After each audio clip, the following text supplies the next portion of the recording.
Hey everybody, Jeff Antoniuk here. Welcome to Digging Deeper Jazz Videos. So today I want to answer a request I've got from a bunch of people over the last couple of months.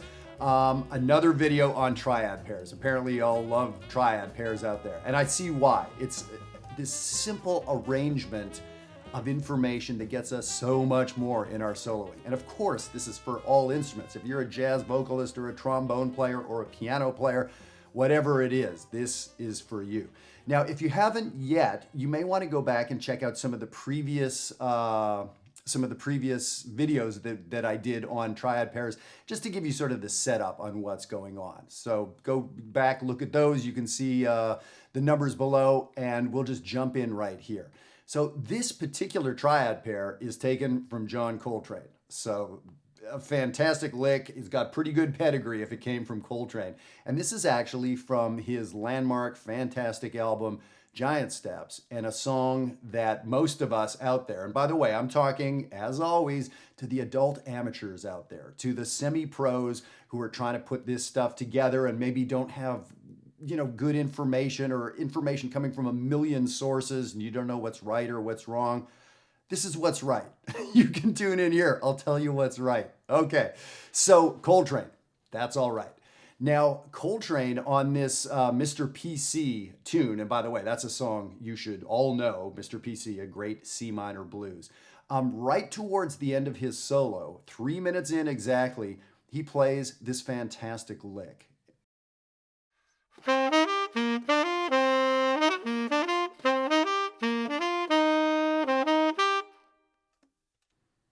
So if you can't tell what's going on yet, it's on the sheet. He is playing a triad built on the root, a minor triad. In this case, a C minor triad, C, E flat, G. And then he plays a major triad built on the flat 7, is the way I'm thinking about it. He plays a B flat triad.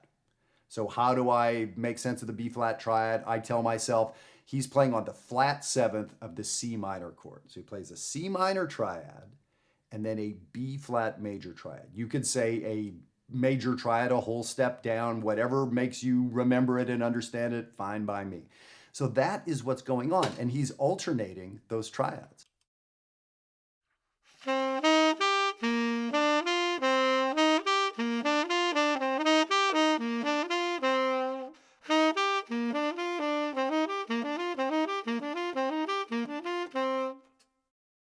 And of course, he adds this fantastic rhythm to it that you see on the sheet. So that is as complicated as it gets. When you see a minor chord, you can play the tonic triad. If you see a C minor, you play a C minor triad, then a B flat major triad. So here's the cool thing. You'll see that when the chord changes go to F minor, as a minor blues does, it goes up to the key of 4. When it goes to F minor, he does the same thing in this new key, if you want to think of it as a new key, or on this new chord change. In F minor, what are the two triads he plays? You got the formula, right? An F minor triad, the tonic triad over that chord, and then a triad, in my way of thinking, built on the flat 7. What's the flat 7 of F minor? It's E flat. He plays an E flat triad. So now we get F minor and E flat.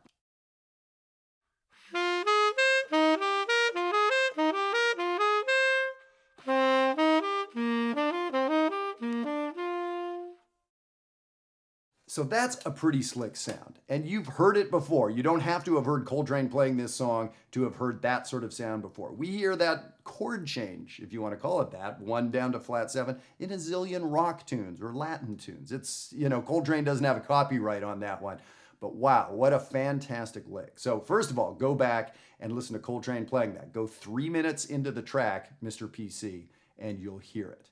So the main thing I want to tell you, for those of you that just jumped in here, you don't want to go back and watch the other 4 videos. You really need to. The biggest thing here with triad pairs is, think about this now. If we add up, we've got 3 notes in the C minor triad, C, E flat, G, right? And then we've got 3 other notes, B flat, D, F. They've kind of fit right between. That's the cool thing about the pair, is there's not a repeated note. 3 notes, 3 different notes that happen to fit right in there. Well, it turns out That's almost a scale. If I play the notes that I get, I have a C, I have a D, I have an E flat, I have an F, I have a G. There's no A in those two triads, but there is a B flat. So the scale, if you want to think about it, is this.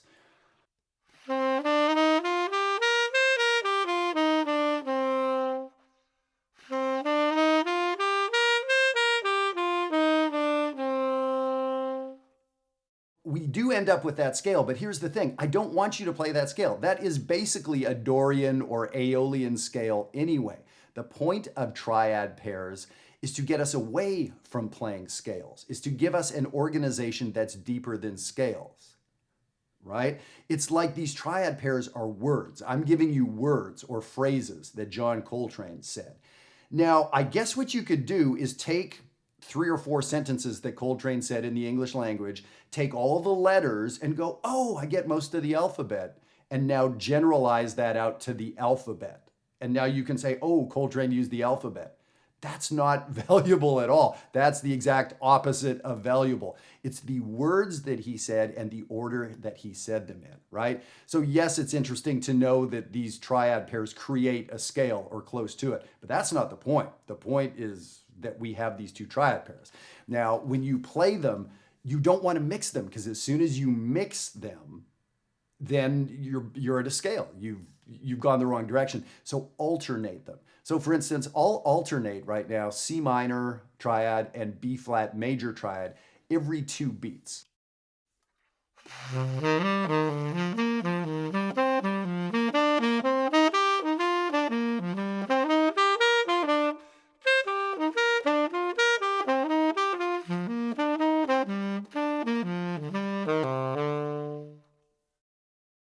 So now that sounds like something's going on. You can almost hear like I'm playing 2 different chords back and forth, and I am. The cool thing happens now when we have a minor chord going on in the background. So let me do this. I'm going to play a couple choruses of Mr. PC, minor blues, and the first 4 measures I'm going to play, well, I'm going to start off quoting Coltrane's lick here. So the first 8 measures that I play will be what Coltrane played. The last 4 measures of the blues I'm going to improvise. So in other words, I'm going to play 4 measures of C minor, and I'm going to use only the triad pair. When it goes to F minor in the chord changes, I'm going to use that triad pair, F minor and E flat. When it goes back to C minor in the chord changes, I'm going to go back to the triad pair. In the last 4 measures, I'm just going to have fun and improvise. And I'm going to do that a couple times. So you're going to hear 2/3 of what I'm doing. The first 4 measures and the second 4 measures are going to be triad pairs. I may even throw some in the last 4 measures too. Here we go.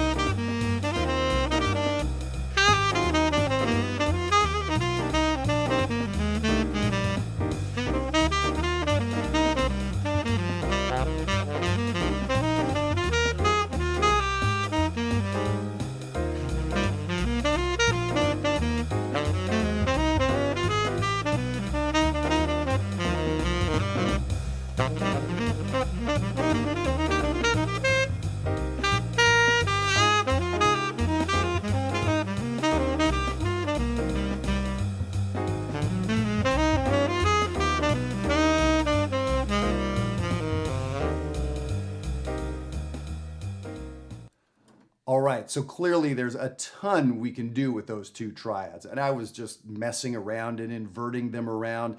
So we can get some nice sort of through composed sounds by just sort of randomly going through the triads. Coltrane set up essentially this sort of groove or this, set of chord changes going back and forth. The band, the harmony, was playing just C minor. So even though he did this sort of simple repetition back and forth thing, it sounded very cool against the static harmony going on underneath. So if you're playing So What or Impressions or a zillion other modal tunes, this would work over those tunes too. By the way, that reminds me, I'm excited because where my calendar is right now, a couple weeks away from November 1st, and Jazzwire is launching. And I've talked to over 1,000 of you folks over the last year or so who have written and got in contact, gotten the PDFs from us, and are sort of excited on what to do and how to get deeper into this material. The weekly videos are great, but for those of you that want more personalized information or understand how to work on this more, or want more of a connection video to video, well, that's what Jazzwire is all about. So I hope we'll see you over there, and it's launching soon. I can't believe it. I'm very, very excited about it. Okay, back to our triad pairs. So this is something that I want you to practice. Coltrane clearly practiced this in 2 different keys, right? He could do it in C minor, the pair in C minor and B flat major, and then he also knew it when he transposed it up into F minor. Here's the thing about Coltrane. I didn't know him, not really, but I bet he also knew it in the other 10 keys, right? So for those of you that are playing this tune, learn it in these 2 keys. 2 keys is plenty to start with. So if you've seen any of the other videos, you know that if you're a grad student and have 8 hours a day to practice, yes, 12 keys for you. If you are the people that I like talking to, the adult amateurs, the semi-pros, you don't have that kind of time on your hands, probably, right? So even if you do have that time on your hands, I want you to learn this in 2 keys to begin with. Which 2 keys? Well, if you're playing this song, these are 2 good keys. If you're playing blue bossa, these are also 2 good keys because these songs are in blue bossa. By the way, this is the kind of stuff we're doing at Jazzwire, week in, week out, working through music together like this. So if you're playing Impressions, well, that song is in D minor and E flat minor. Those would be your 2 keys. So you have a sense of how this works. Let your music guide your practice, not the other way around. The songs you're playing or want to be playing should lead what you're learning, okay? And it can be the other way around in the sense that, okay, now you know this cool minor lick, immediately go to the songs you know and find out, where can I use this thing? It's great that it's intellectually fun. It's great that you're going to go back and listen to Coltrane playing it, but I want you playing this in your music. So thank you so much. Simple idea, but man, what a great sound. So thank you for being here. As always, send me an email. I would happily send you